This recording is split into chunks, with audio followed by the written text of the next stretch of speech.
خانزادہ سمیع العلوری، علم، ادب اور خدمت کا چراغ۔ سندھ کی دھرتی صدیوں سے علم، ادب اور محبت کے چراغ جلاتی آ رہی ہے۔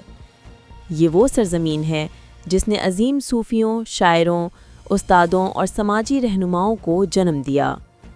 انہی درخشاں ناموں میں ایک نام خانزادہ سمیع العلوری کا بھی ہے، جو شہر نوشہ فیروز کی شناخت، اردو اور سندھی زبان کا اثاثہ اور علم و انسانیت کا روشن استعارہ تھے۔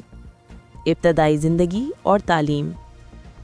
خانزادہ سمیع العلوری کا تعلق ایک ایسے علم دوست گھرانے سے تھا جہاں کتاب کو عزت اور قلم کو طاقت سمجھا جاتا تھا۔ انہوں نے اپنی زندگی کا آغاز طالب علم کی حیثیت سے کیا اور جلد ہی اردو زبان میں گہری مہارت حاصل کر لی۔ تعلیم ان کے لیے محض روزگار نہیں بلکہ عبادت اور مشن تھی۔ انہوں نے اپنی علمی زندگی کو سیکھنے، سکھانے اور سچ کو پھیلانے کے لیے وقف کر دیا۔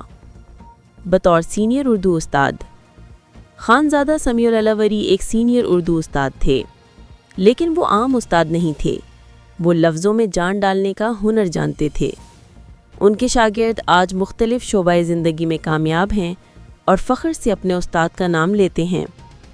وہ طلباء کو صرف نصاب نہیں پڑھاتے تھے بلکہ سوچنا، سمجھنا اور بہتر انسان بنانا سکھاتے تھے۔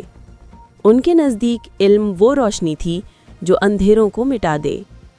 بطور سینئر صحافی پاکستان کے سب سے بڑے اردو اخبار جنگ سے وابستہ رہے، کئی صحافی تنظیموں سے وابستہ رہے، اردو ادب کا سرمایہ تھے۔ آپ کی شاعری مجموعہ اوراق دل بہت مشہور ہوا۔ اس کے علاوہ مختلف اخبارات اور رسائل میں بھی نظمیں شائع ہوئیں۔ سندھ ٹیکسٹ بورڈ کی جانب سے ان کی کئی نظمیں بچوں کی کتابوں میں شائع ہو رہی ہیں۔ وہ نامور شخصیت خانزادہ سمیع العلوری میرے ماموں تھے۔ ان کی تعریف جو کی جائے وہ کم ہے۔